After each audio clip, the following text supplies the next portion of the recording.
So maybe you just got your real estate license and you're starting out, or maybe you just want to up your real estate game, start getting more deals, more consistent deals.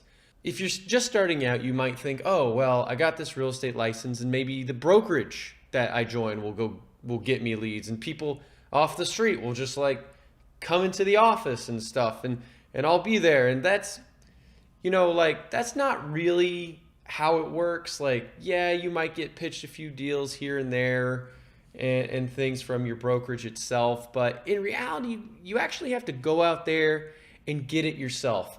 And if you start doing this in a very methodical way, you can actually start building yourself and building your business, which is how you need to think about this. Because if you just start trying to think about this in terms of like being a salesman, right? If you think you're just a salesman who goes up and like shakes hands with people, is super charismatic, and your whole job is just to convert the leads, well, first off, you have to be really great with charisma and stuff, and then you have to always be good at that, because the big negative of just using that strength, if you have it at all, is you're always going to be chasing the next lead. You're always going to be chasing the next deal. You'll never have things coming to you, which is a problem, especially if you're feeling off that month or that week. There's no stability to it. So that's the first thing. Think about it as a business and how we're going to grow it. So let's get practical. How are you actually going to do this? How are you going to first start out? The simplest thing to do is to approach your friends and family, right? This has probably occurred to you. But the way you do it is you need to start positioning yourself in their minds as the real estate expert of their circle, right? So like everyone has a circle of people they know. And like you might have someone who really knows, you're always like, wow, that guy's really good with numbers, or that girl's really good with science. You need to be the person who's really good at real estate. So they think of you when they have that problem. So what you'll do is you go up to them, you say, hey, if you have any real estate questions or needs or something, essentially say this, come and ask me and I'll help you out. You'll go get those answers, and you can leverage your brokerage, because hopefully you'll have a good mentor or broker in there who can help you get those answers so that you can relay them to other people. Okay, so don't be too worried about putting yourself out there that you know real estate, because if anything, you can go and get with that team.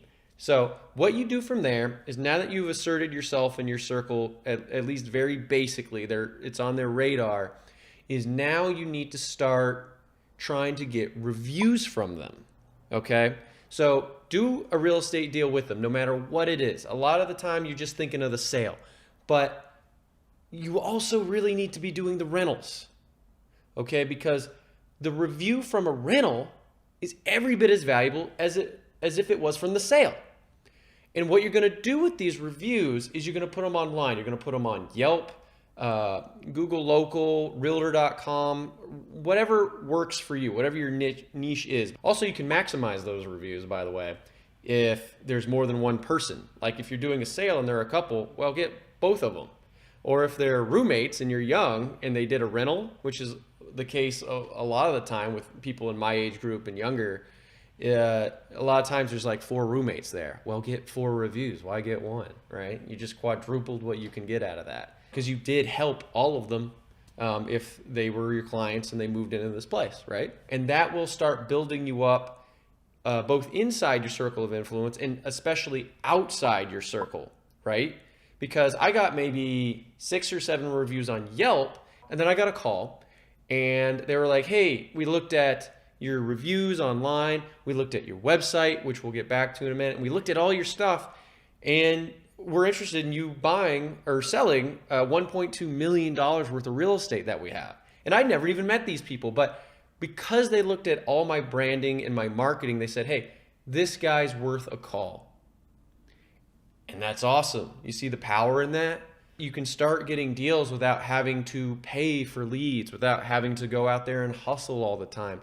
This platform over time will grow for you and grow for you and start bringing you deals. And also it'll help you convert deals of the people you actually find, because the best sale in the world where you actually get a client, where you sign the agreement that now they're your client, is when they've convinced themselves that you're the right person, not you twisting their arm convincing them.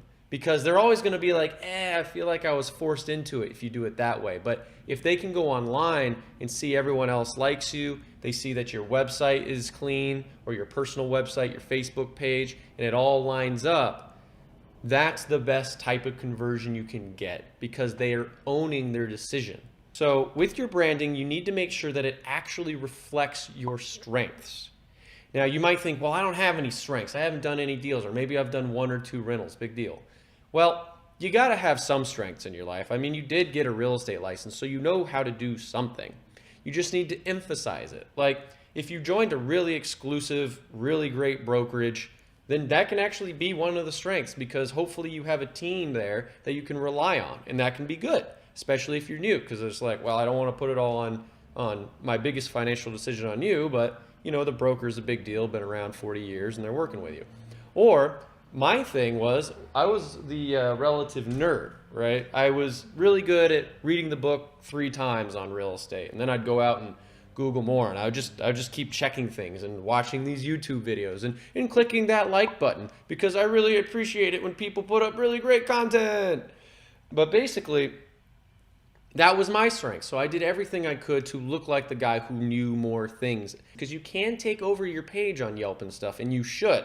You want to be in control of your own image. So take control of those accounts and make sure they're all consistent with one another of your strengths.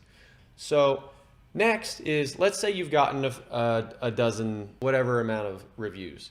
What you can do now, because this might not solve everything for you up front, you can help other agents who are really doing well. They have maybe a dozen listings at any given time, 20, 30 listings at any given time. You can offer to do their open houses, because they can't physically be at all of them, or they just don't want to deal with it anymore. Like I'm one of those agents who does not want to go to all my deals at all. No, thank you. But if you're just starting out, that's awesome, because you can go out there and shake hands with everyone, because all of them are probably looking to buy a house, or at least they're thinking about it.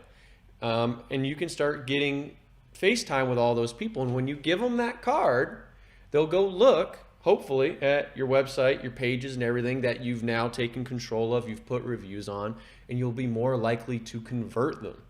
So you see how this, by doing it this way, you're creating a machine that will always help you, whether you actually do want to go out there aggressively and do it, or if you just want to, you know, eventually sit back and be able to get referral business. And referral business will become hopefully more consistent for you in about 2 to 5 years, depending how much you hustle and how much success you get on it.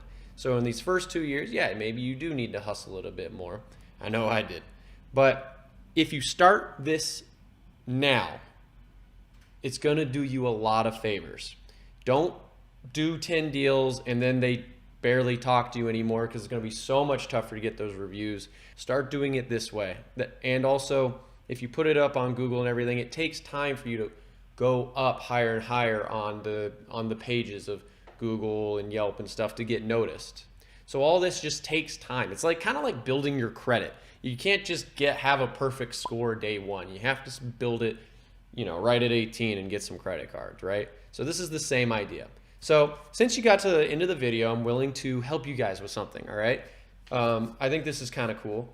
So if you guys put up your marketing, you can put up your accounts, your Facebook page, your Yelp, your website even, and I will gauge whether or not your brand is at least consistent with what you're trying to convey about yourself. Now, I'm not going to gauge whether or not it's good. All right, I don't want to get into that. And also, I don't know, because I don't know your strengths. I don't know your specific audience. I don't know your specific market, your niche. I'm just going to check whether or not it is actually consistent. And I think that'd be pretty helpful. And I think just about anywhere else, they would declare that as spam. So you get to spam me, essentially. And I will comment on it. And hopefully everyone else on there will, you know, stay positive and do the same. Don't be meanie butts on there, because I will delete your comments if you're a meanie butt. So yeah, let's try that out, and I'm really looking forward to putting out more content. So if you have any suggestions, I'm also willing to take a look at that as well and even shoot it. All right, guys, thanks.